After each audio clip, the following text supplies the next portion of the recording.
Hello everyone. I welcome you all on my channel English with Shiva. So in this video we will discuss a very important writer John Milton. तो आज के इस video में हम बात करेंगे एक बहुत ही प्रसिद्ध एवं सभी एग्जाम के पॉइंट ऑफ व्यू से इम्पोर्टेंट राइटर जॉन मिल्टन के बारे में, जिन्होंने बहुत सारा कंट्रीब्यूशन दिया है इंग्लिश लिटरेचर में, ब्रिटिश लिटरेचर में। तो चलिए शुरू करते हैं अपनी आज की इस वीडियो को। सबसे पहले ब्रीफ में जानते हैं जॉन मिल्टन के बारे में। तो John Milton was born on December 9th 1608 and died November 8 1674। है ना। जॉन मिल्टन का जो जन्म हुआ था, कब हुआ था? 9 दिसंबर 1608 ईस्वी में, और मृत्यु हुई थी 8 नवंबर 1674 में। Was an English poet and intellectual who wrote during a period of political and religious turmoil। है ना, ये उस समय के राइटर थे, उस समय लिखा करते थे जब पॉलिटिकल एंड रिलीजियस टर्मोइल यानी कि उतार चढ़ाव का टाइम था। He is best known for his epic poem Paradise Lost, which depicts the fall of Lucifer and the temptation of mankind। वो अपने फेमस वर्क पैराडाइज लॉस्ट के लिए जाने जाते हैं, जिसमें उन्होंने फॉल ऑफ लूसीफर और टेम्पटेशन ऑफ मैनकाइंड बताया है। बहुत ही इंपॉर्टेंट वर्क है, सब एग्जाम्स के पॉइंट ऑफ व्यू से, सब एग्जाम्स में इसमें क्वेश्चन पूछे जाते हैं। नेक्स्ट एक देखते हैं, फुल नेम क्या था इनका? John Milton, none for in addition to his epic poem Paradise Lost. है ना, अपनी जो फेमस पोम है पैराडाइज लॉस्ट के लिए जाने जाते हैं।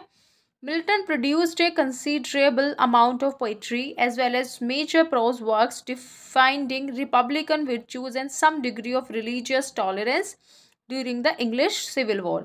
जब इंग्लिश सिविल वॉर का टाइम चल रहा था तो उन्होंने अपने बहुत सारे वर्क लिखे रिपब्लिकन से संबंधित, है ना, सारी चीज़ें, रिलीजियस टॉलरेंस, ये सब चीज़ें सब अपने वर्क के थीम उन्होंने रखे थे। इनका ऑक्यूपेशन क्या है? पोएट एंड ऑथर थे ये। बोर्न और डाइड मैंने आप लोगों को बता दिया। इनका टाइम क्या है, टाइम पीरियड क्या है? इनके पेरेंट्स क्या थे? इनके पेरेंट्स का नेम था जॉन एंड मदर का नेम था इनकी का सारा मिल्टन। नेक्स्ट हम बात करते हैं इनकी पोइटिक स्टाइल की, कि इनका पोइटिक स्टाइल कैसा था। देखो, हर एक राइटर का अपना अपना एक पोइटिक स्टाइल होता है, एंड यही जो स्टाइल होता है उन लोगों का, यही उनको पॉपुलैरिटी और लोगों तक उनकी प्रसिद्धि को पहुंचाता है।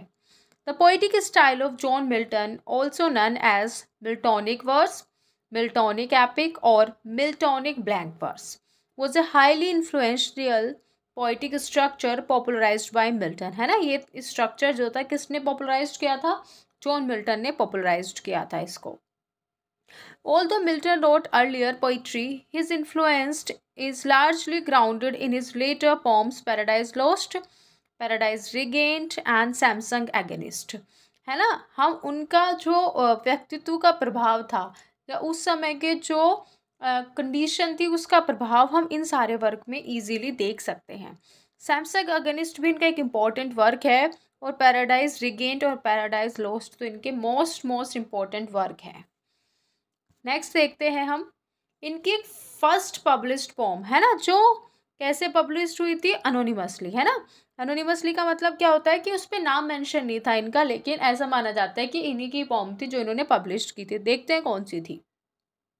His first published poem was on Shakespeare 1630, जो उन्होंने कब लिखी थी? 1630 में लिखी थी।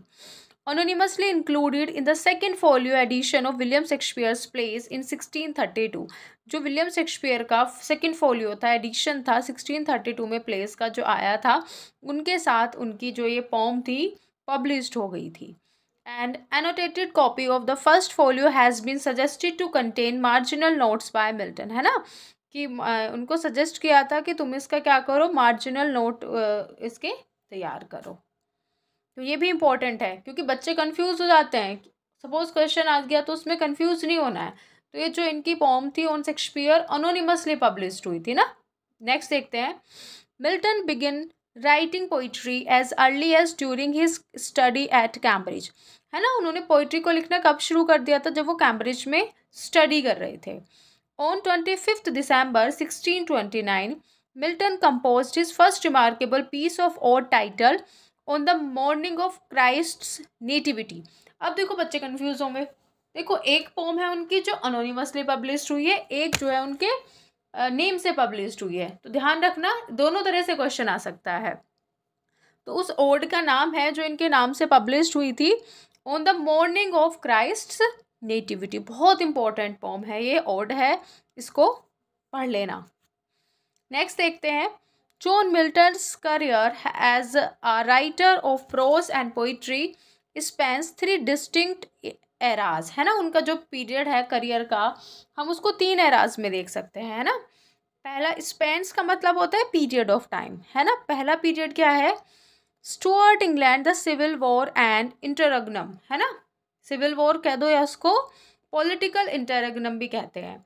Including the Commonwealth and protectorate and restoration, ये तीनों पीरियड थे जब उनका जो टाइम पीरियड था, जो उनका करियर था, वो इन तीनों पीरियड में रहा है। अब इनके इम्पोर्टेंट वर्क्स की बात कर लेते हैं। तो इनका एक इम्पोर्टेंट वर्क है, मोस्ट इम्पोर्टेंट वर्क है। देखो इसमें से बहुत सारे क्वेश्चन पूछे जाते हैं, इसके पार्ट्स के बारे में क्वेश्चन पूछे जाते हैं, इसमें कितनी बुक्स हैं, इसमें कौन कौन से कैरेक्टर है, कौन कौन से कैरेक्टर क्या सिंबलाइज कर रहा है, इसका हीरो कौन है, इसका विलेन कौन है, इस पे क्रिटिक के क्या व्यूज़ हैं, कौन से क्रिटिक ने क्या बोला है। तो इसको अच्छे से पढ़ लेना। ये कब लिखा गया था, 1667 में लिखा गया था। और इनकी एक इम्पॉर्टेंट पोम है, व्हेन आई कंसीडर, है ना। ऑन हिज ब्लाइंडनेस, तो उसको बाद में टाइटल ऐड किया गया था, लेकिन ये वही पोम है, सोनेट जो है इनका। नेक्स्ट जो कब लिखा गया था, 1673 में। नेक्स्ट है एरियोपेजिटिका, 1644 में। ये भी इनका एक इम्पॉर्टेंट वर्क है ना। तो इसको भी पढ़ लेना। जो जो मैं आपको इम्पोर्टेंट बता रही हूँ तो उनको पढ़ लेना। फैक्चुअल जो इनके फैक्ट्स हैं ना, उनके फैक्ट्स को जरूर देख लेना। नेक्स्ट है इनका Lycidas, 1637, this is the most important work. Next is Paradise Regain, 1671। L'Allegro, और एक इसकी अपोजिट है एल पेंसेरेसो, है ना। इसको भी पढ़ लेना, ये भी इम्पोर्टेंट है। नेक्स्ट है इनका life of Milton, on the morning of Christ nativity. देखो जो मैंने अभी बताई थी, इनकी फर्स्ट पब्लिश्ड पोम थी, ओड था ये, जो उन्होंने कब लिखा था, जब वो स्टूडेंट थे कैम्ब्रिज में, 1645 में। The works of John Milton, 1931, ये भी इनका एक इम्पॉर्टेंट वर्क है। नेक्स्ट है इनका doctrine and discipline of divorce. इसको यहाँ जहाँ पे देखो पूरा नहीं आ पाया था ये यहाँ पे, तो यहाँ पे डिसिप्लिन ऑफ डाइवोर्स जो जब कब लिखा गया था, 1643 में। पैराडाइज लॉस्ट, ये उसका वो है इम्पोर्टेंट वर्क है, उसका एडिशन आया होगा ये। पैराडाइज लॉस्ट बुक 10 है ये। फिर एक इम्पोर्टेंट वर्क इनका the tenure of Kings and magistrates. तो किंग एंड मैजिस्ट्रेट इसका पूरा टाइटल है। पैराडाइज लॉस्ट बुक 4 है, पैराडाइज लॉस्ट पेंगुइन करके, ये सारी इनके इम्पोर्टेंट वर्क है ना।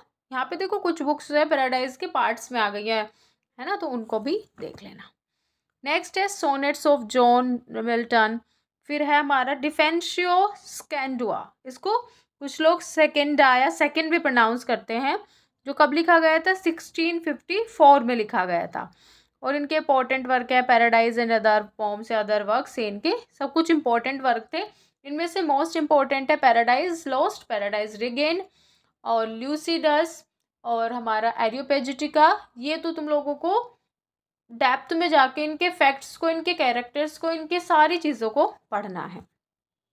नेक्स्ट है इनकी एक इम्पोर्टेंट कोटेशन, ये देखो क्या कहते हैं, necessity and chance approach not me and what I will is fate. क्या कह रहे हैं, आवश्यकता और अवसर मेरे पास नहीं आते, मैं जो चाहूँगा वही भाग्य है। कितनी अच्छी बात कही है। हम लोग कहते हैं ना भाग्य ये होता है वो होता है, तो इनके अनुसार भाग्य क्या है, जो मैं चाहूँगा वही भाग्य है। हम लोग कई बार कहते हैं ना भाग्य हमारे साथ नहीं था तो इसलिए ऐसा हुआ, वो कहते हैं जो तुम चाह रहे हो वही तुम्हारा भाग्य है। नेक्स्ट वो कहता है luck is the residue of design. कह रहे लक वही है जो तुमने डिजाइन किया, यानी कि भाग्य वही है जो तुम डिजाइन करोगे, है ना। जैसा तुमने डिजाइन कर लिया वही भाग्य है। नेक्स्ट देखते हैं they also serve who only stand and wait, John Milton है। देखो कितनी अच्छी है, जो उसको सर्व करते हैं उसके लिए वेट करते हैं, वो उन्हीं को देता है, उनको ही सुनता है। किसकी लाइन है, गैस करना, कमेंट में बताना है किसकी लाइन है। Next is solitude sometimes is best society. This is a beautiful line which has been said by Milton. Solitude, अकेलापन is sometimes is best policy. कभी कभी अकेले रहना ही सबसे अच्छी सोसाइटी होती है ना. हम लोग कहते हैं ना मैं अकेला छोड़ दो, उन्होंने भी बोला है solitude sometimes is best policy. सो उम्मीद है आप लोगों को ये वीडियो अच्छी लगी होगी. मैंने कोशिश की है इंपॉर्टेंट फैक्ट्स को कवर करने की. So thank you for watching. Like, share and subscribe my channel. Have a nice day. I hope you have enjoyed the video.